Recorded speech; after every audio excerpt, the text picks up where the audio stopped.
لبنان کی تحریک استقامت نے مقبوضہ شمالی فلسطین میں صہیونی فوجی اڈوں اور فوجی مراکز پر مزید 20 حملے کیے ہیں اور صہیونی ٹھکانوں پر میزائلوں کی بارش کر دی ہے۔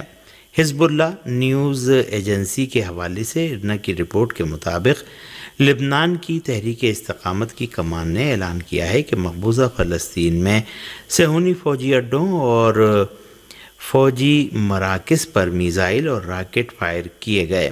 اس سلسلے میں عربی پوسٹ کا کہنا ہے کہ شمالی مقبوضہ فلسطین میں شہر حیفا کے کریات بیالیک صنعتی علاقے میں لبنان سے ایک میزائل فائر کیا گیا۔ قطر کے الجزیرہ ٹی وی چینل نے بھی صہیونی ذرائع کے حوالے سے رپورٹ دی ہے کہ مقبوضہ فلسطین کے شمال میں الجلیل کے علاقے یارون کے علاقے میں ٹینک شکن میزائل حملے میں 2 صہیونی زخمی ہو گئے۔ دریں اثنا غاصب صہیونی حکومت کے ٹی وی چینل 12 نے رپورٹ دی ہے کہ یارون صہیونی علاقے پر میزائل حملے میں ایک غیر ملکی مزدور مارا گیا۔ اس صہیونی ٹی وی چینل نے کہا ہے کہ جلیل کے ریخس رمیم پر بھی ہونے والے میزائل حملے میں کافی نقصان ہوا ہے۔ صہیونی ذرائع کے حوالے سے الجزیرہ ٹی وی چینل نے بھی رپورٹ دی ہے کہ لبنان سے شہر حیفا پر کم سے کم 20 میزائل داغے گئے ہیں۔ حزب اللہ لبنان نے جمعرات کو مقبوضہ شمالی فلسطین کے مختلف صہیونی علاقوں میں جملہ کریات شمونہ، نہاریہ اور عکا اور مختلف دیگر علاقوں پر تقریباً 200 میزائل اور راکٹ فائر کیے۔ غاصب صہیونی حکومت کے ٹی وی چینل 7 نے بھی رپورٹ دی ہے کہ حزب اللہ لبنان نے مقبوضہ شمالی فلسطین کے سب سے بڑے صہیونی مرکز کریات شمونہ اور اس کے اطراف کے علاقوں پر 100 میزائل اور راکٹ فائر کیے۔ لبنان کے دارالحکومت بیروت کے رہائشی علاقوں پر صہیونی فوج کی فضائی جارحیت میں متعدد لبنانی شہری شہید و زخمی ہو گئے۔ ہمارے نمائندے کی رپورٹ کے مطابق مقبوضہ فلسطین کی غاصب صہیونی حکومت کی جارح فوج نے لبنان کے خلاف جارحیت کا سلسلہ جاری رکھتے ہوئے رہائشی علاقوں پر شدید حملے کیے ہیں، جس میں صرف ایک علاقے میں 2 افراد شہید اور 9 دیگر زخمی ہو گئے۔ بیروت کے مغرب میں بھی ایک علاقے پر شدید حملہ کیا۔ یہ صہیونی حملہ النویری میں انجام پایا۔ مشرقی لبنان میں البقاع کے علاقے پر بھی وحشیانہ صہیونی جارحیت میں کئی عمارتیں تباہ ہو گئیں، جس میں 9 افراد شہید اور 23 دیگر زخمی ہو گئے۔ لبنان کی وزارت صحت کا کہنا ہے کہ لبنان پر صہیونی جارحیت میں لبنانی شہیدوں کی تعداد میں اضافہ ہوا ہے اور صہیونی جارحیت میں 2069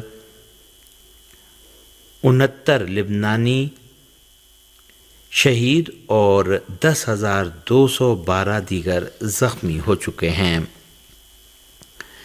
غاصب صہیونی حکومت کے وزیر خزانہ نے ایک بار پھر صہیونیوں کا یہ دعویٰ دہرایا ہے کہ وہ نیل سے فرات تک ایک گریٹر اسرائیل تشکیل دے گا۔ صہیونی حکومت کے وزیر خزانہ اسمو تریج نے اپنے حالیہ انٹرویو میں نیل سے فرات تک ایک حکومت کی تشکیل پر مبنی صہیونیوں کے پرانے دعووں کی تکرار کی ہے۔ صہیونی وزیر خزانہ نے ان عرب اور اسلامی ملکوں کو آئینہ دکھاتے ہوئے جو غزہ میں معصوم بچوں کے قتل عام اور لبنان پر وحشیانہ صہیونی جارحیت پر بے عملی کا شکار ہیں، کہا کہ میں کھل کر اعلان کرتا ہوں کہ میں ایک ایسی یہودی ریاست کی تشکیل کی حمایت کرتا ہوں جو اردن، سعودی عرب، مصر، عراق، شام اور لبنان جیسے ملکوں کو شامل کرے۔ صہیونی وزیر خزانہ نے اپنی بیہودہ گوئی کو جاری رکھتے ہوئے کہا کہ شاید کچھ لوگ میری بات کو سنجیدگی سے نہ لیں، لیکن ہم جو کہتے ہیں وہ کر رہتے ہیں۔ صہیونی وزیر خزانہ کا یہ بیان ایک ایسے وقت میں سامنے آیا ہے جب صہیونی حکومت سبھی عالمی اصولوں اور قوانین کی دھجیاں اڑاتے ہوئے جنون آمیز طریقے سے غزہ اور لبنان میں عام شہریوں کا قتل عام کر رہی ہے۔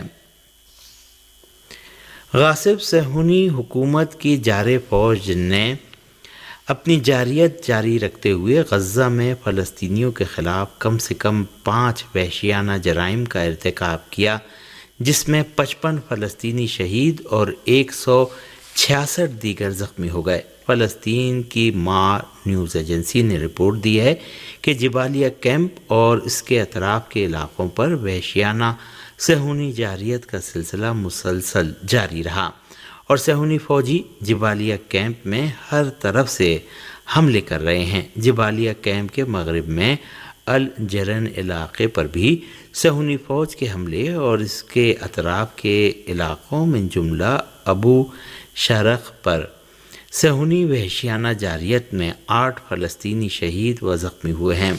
خبروں میں بتایا گیا ہے کہ صہیونی فوج کے دہشت گرد عناصر جبالیہ کیمپ سے نکلنے والے ہر فلسطینی کو نشانہ بنا رہے ہیں۔ دیر البلح میں رفیدہ اسکول پر بھی بمباری میں 28 فلسطینی شہید و 54 دیگر زخمی ہوئے ہیں۔ جارح صہیونی فوج کے جنگی طیاروں نے بھی غزہ کے مرکز میں واقع دیر البلح میں ایک مکان پر حملہ کیا، جس میں 1 فلسطینی شہید اور کئی دیگر زخمی ہو گئے۔ ماں نیوز ایجنسی کا کہنا ہے کہ النصیرات کیمپ پر بھی وحشیانہ صہیونی جارحیت میں 4 فلسطینی شہید اور متعدد دیگر زخمی ہوئے ہیں۔ المغازی کیمپ پر بھی صہیونی جارحیت میں 2 فلسطینی شہید ہوئے ہیں۔ اس فلسطینی نیوز ایجنسی نے غزہ کے جنوب میں رفح میں رہائشی مکانات پر صہیونی بمباری مسلسل جاری رہنے کی رپورٹ دی ہے اور اعلان کیا ہے کہ رفح کے مغرب میں جاری جارحیت میں ایک مکان پر بمباری میں متعدد فلسطینی شہید اور زخمی ہو گئے۔ یمنی فوج نے بحر ہند اور بحر احمر میں دشمن کے 2 بحری جہازوں پر حملہ کیا ہے۔ یمن کی مسلح افواج کے ترجمان نے کہا ہے کہ ہماری افواج نے بحر احمر اور بحر ہند میں دشمن کے 2 بحری جہازوں کو میزائل اور ڈرون طیاروں سے نشانہ بنایا ہے۔ بریگیڈیئر جنرل یحییٰ سری نے بتایا کہ یمنی مسلح افواج کے میزائل اور ڈرون یونٹ کے تعاون سے بحر احمر میں امریکی آئل ٹینکر اولمپک اسپرٹ کو 11 بیلسٹک میزائلوں اور 2 ڈرون طیاروں سے نشانہ بنایا گیا۔ پاکستان کے صوبے بلوچستان کے علاقے دکی میں کوئلے کی کانوں میں کام کرنے والے مزدوروں پر نامعلوم مسلح افراد نے حملہ کر دیا، جس کے نتیجے میں 20 مزدور جاں بحق جبکہ 7 زخمی ہو گئے۔ بلوچستان کے علاقے دکی کے ضلعی انتظامیہ کے مطابق حملے کے نتیجے میں 20 مزدور جاں بحق جبکہ 7 زخمی ہوئے۔ حملہ آوروں نے 10 کوئلہ کانوں کے انجن بھی نذر آتش کر دیے۔ دکی کے ضلع چیئرمین حاجی خیر اللہ ناصر نے کہا ہے کہ حملے میں ہینڈ گرنیڈ اور راکٹ لانچر سمیت دیگر بڑے ہتھیار استعمال کیے گئے۔ پولیس کا کہنا ہے کہ کوئلے کی کانوں پر حملے میں اموات کی تعداد بڑھنے کا خدشہ ہے۔ اس وقت تمام زخمیوں کو ہسپتال منتقل کیا جا چکا ہے۔ ایس ایچ او دکی ہمایوں خان ناصر کا کہنا ہے کہ مسلح افراد نے مزدوروں کو ٹولیوں کی شکل میں یکجا کر کے گولیاں برسا دیں۔ پاکستان کے وزیر اعظم شہباز شریف نے بلوچستان کے ضلع دکی کے علاقے میں کانکنوں پر حملے کی مذمت کرتے ہوئے واقعے کی رپورٹ طلب کر لی ہے۔ پاکستانی وزیر اعظم کا کہنا ہے کہ بے گناہ مزدوروں کا لہو رائگاں نہیں جائے گا، دہشت گردوں کو منطقی انجام تک پہنچایا جائے گا، ملک دشمنوں کو منہ کی کھانی پڑے گی اور ہم ہر قسم کی دہشت گردی کو جڑ سے اکھاڑنے کے لیے پرعزم ہیں۔